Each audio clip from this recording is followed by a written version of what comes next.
Hugh was not very seriously concerned for the loss of his commission, as it left him fancy-free to pursue his devious courses through the fields of foppery and fashion. He repaired to London, and soon became the very mirror of fantastic Coxcombry. He had his day like other dogs, and the time has been when the promenades of Bond Street and Hyde Park would have been deemed to want their most essential attraction in the absence of the original Hugh Peters. But, alas for human eminence, and the degeneracy of present times. The lights of the world and demigods of fame have quitted the stage forever, and the fashionable, like the political horizon, is left in a feeble twilight, the precursor, it is to be feared, of a long night of Egyptian darkness. Brummel is extinct, Van Buchel in his grave. Sorel, like another Ovid in Pontus, is exiled to the ungenial climate of St. George's, where he pours his unavailing Tristia, and stoops indeed, but, alas, no more to conquer. Baron Geram is gone, and the gallant Gay Lothario is sobered down into Benedick, the married man. We listen in vain for the rattling of his chariot wheels, and the high-crested cock has now become an empty name.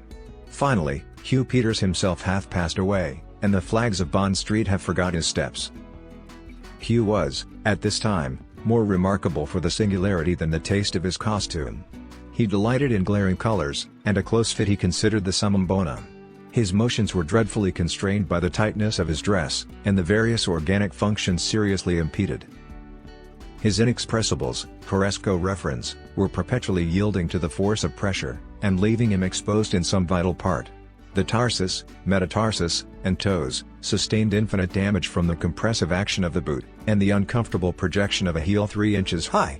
His feet became pleasingly variegated with corns and bunions, and were soon reduced to a state of premature superannuation. I shall not speedily forget the first time I had the honor of beholding Hugh Peters. He was in full dress for the pit of the opera. His coat was of the genuine Pomona green, with a collar reaching to the crown of his head, basket-worked buttons made of silver, and skirts lined with white silk. His waistcoat was white, richly embroidered, and studded with 3 rows of small yellow buttons. Inside this were 2 more, cushioned and quilted, the one of scarlet silk, the other of sky blue. Canary-colored smallclothes, with flesh-colored silk stockings, decorated his nether limbs, and a pump, which might emulate a vice, with a diamond buckle, showed his almost Chinese foot to exquisite advantage. His cravat, which at the least he took an hour to adjust, was fastened in the center with a large emerald, and beneath it a waving banner of frill sported in the wanton zephyrs. A gold eyeglass with a red riband, white kid gloves, and an ordinate chapobras, the portrait is finished. Hitherto Hugh had given more attention to his person than his face, and, coxcomb as he was, he had still much to learn in the minuter details of dandyism.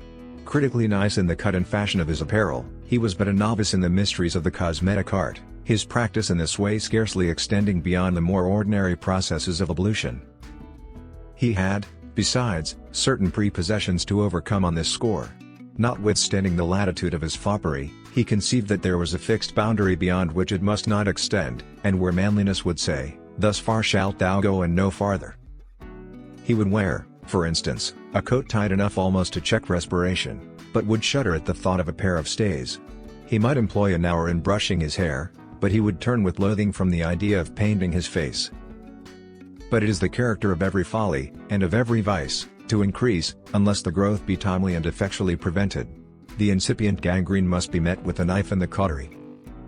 Hugh's attention was first directed to his visage by someone remarking that his eyebrows were rather light. There could be nothing unmanly in adding to the expression of the countenance, to which dark eyebrows so materially contributed. He began first by penciling, next proceeded to painting, and lastly to staining his brows, with a variety of deleterious composts. He became the dupe of advertising impostors, and the most absurd distresses were the frequent result of his ill-judged experiments. In the course of a few months his brows had successively assumed all the colors of the rainbow, to the vast amusement of his friends, and his own ineffable inconvenience. He persevered, however, with a constancy worthy of a better cause, and at last hit upon a composition which produced the proper hue, but after a few applications utterly destroyed the hair, and left him literally browless. His only resource was a pair of artificial eyebrows, which formed, as may be supposed, but an imperfect deception, and an insecure substitute for the natural. Hugh's next discovery was, that a smooth skin and clear complexion were essentials of beauty. His toilet was soon loaded with cold cream, milk of roses, botanic bloom, eau de cologne, and soaps of all sonorous titles borrowed from the rich Orient, and of a variety of shades of color and degrees of fragrance. His hands now came in for their share of attention, and he consumed immense quantities of almond paste and white wax. Not satisfied with topical applications for the purpose of improving his appearance, he used warm baths, had himself blooded and physicked regularly with the same view. He consumed 3 estates, which he inherited, in the expenses of the toilet. When destitute of money, he ran in debt to gratify his vanity, and for some years previous to his death he supported his elegant appearance by certain financial measures, to which, peradventure, a fastidious moralist might attach an impolite epithet. Confined in the bench, he used to saunter about, in a rich robe de chambre, green velvet cap, and red slippers, with an immense Turkish pipe in his mouth, from which he exhaled not mundungus ill-perfuming scents, but green tea.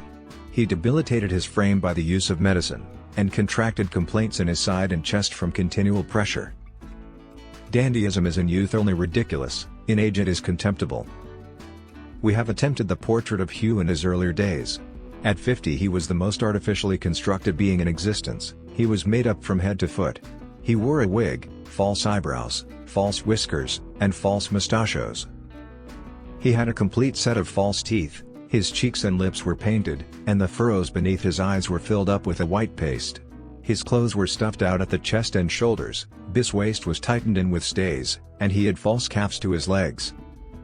He was altogether a walking deception, a complete lie from top to toe, a finished specimen of that most despicable of all animals, the superannuated dandy.